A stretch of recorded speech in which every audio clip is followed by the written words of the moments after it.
कल मुझे नाप के देना, दोनों हाथ की लंबाई, दोनों पैर की लंबाई कल चाहिए। कोई टेप हो ना हो, स्केल से नापो। जैसे स्केल है ऐसे रख लो, ऐसा नापना शुरू करो। अल्टी पल्टी अल्टी पल्टी, कई दाई पल्टी 10 दाई पल्टी, जितनी बार जरूरत पड़ेगा उतनी दाई पल्टी कर लोगे। Find the perimeter of a rectangle, ये क्वेश्चन नंबर सेकंड कर रहे हैं हम लोग। फर्स्ट वाला सेकंड समझा देंगे, फर्स्ट वाला जिनको नहीं आ रहा आराम से जाएगा, कुछ है नहीं इसमें। कह रहा है बेटा कि एक रेक्टेंगल का पेरीमीटर फाइंड करना है, उसका लेंथ है 20 मीटर, ब्रेड्थ है 15 मीटर। एक पेरीमीटर, एक रेक्टेंगल जरा बना लेते हैं थोड़ा समझने के लिए। ये हो गया रेक्टेंगल, इसका लेंथ है 20 मीटर और इसका ब्रेड्थ है 15 मीटर।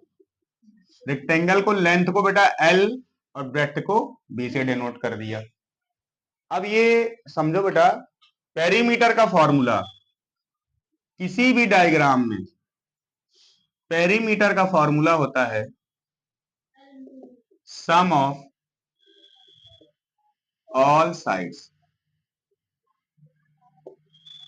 डायग्राम चाहे जो हो, पहला एक फॉर्मूला याद रखना हमेशा पेरीमीटर के लिए, चाहे जो डायग्राम हो। यहां रेक्टेंगल दे दिया है, कोई दूसरे क्वेश्चन में कुछ और देगा, चाहे जो देगा, हर केस में याद रखना है perimeter is equal to sum of all sides.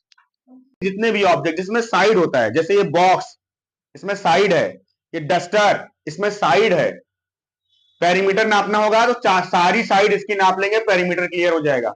Length, bread और मोटाई सब नाप। मान लीजिए आपको अपना पेरीमीटर निकालना है, कैसे निकालोगे? पेरीमीटर का फॉर्मूला क्या पढ़ा है? सम ऑफ ऑल साइड्स। तो अगर आप लोग को अपना भी नापना होगा तो अपना भी पूरा साइड नाप लेना, सम ऑफ ऑल साइड। आपके साइड्स क्या क्या हैं?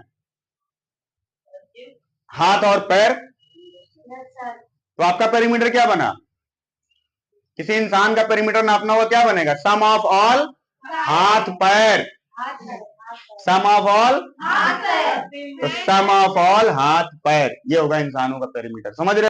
अब इसको आते हैं बेटा सम ऑफ ऑल साइड। ध्यान से देखो, रेक्टेंगल में कितनी साइड होती है बेटा?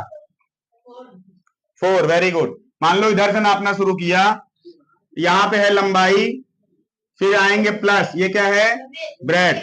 फिर इधर आएंगे प्लस, ये क्या है? लंबाई। फिर इधर आएंगे प्लस, ये क्या है? ब्रेड। तो रेक्टेंगल में बेटा देखो, 2 लेंथ होता है और 2 ब्रेड्थ होता है। दोनों का मेल मिलाप करा दो, L plus L 2L, B plus B 2B। 2 बाहर कर लो, 2 इसके पास भी इसके पास भी, इकट्ठा बाहर निकाल लो। यहां से बचा L, यहां से बचा B। तो रेक्टेंगल के पेरीमीटर का फॉर्मूला क्या बन गया? 2 लेंथ प्लस ब्रेड। ये रेक्टेंगल के पेरीमीटर का फॉर्मूला है बेटा। यहां से लेके यहां तक ये पूरा, इस क्वेश्चन का सॉल्यूशन नहीं है, फॉर्मूला समझा रहा था आपको। ठीक, अब इसका सॉल्यूशन देखो। ए वाले का लेंथ दिया है 20 मीटर, ब्रेड्थ दिया है 15 मीटर। पेरीमीटर निकालना है, फॉर्मूला है 2L प्लस B। वैल्यू रख दीजिए, 2L की है 20, B की है 15। 20 प्लस 15 45। वेरी गुड, दिमाग तो खुले हैं तुम लोग। 2 इंटू 35 80, 70। दोनों वैल्यू मीटर में दी है, पेरीमीटर भी क्या हो जाएगा? मीटर में। पेरीमीटर रेक्टेंगल का कितना आ गया? 70 मीटर। समझ गए? कर लोगे और नहीं करोगे तो? क्वेश्चन नंबर 3 देखिए, कह रहा है find the perimeter of square.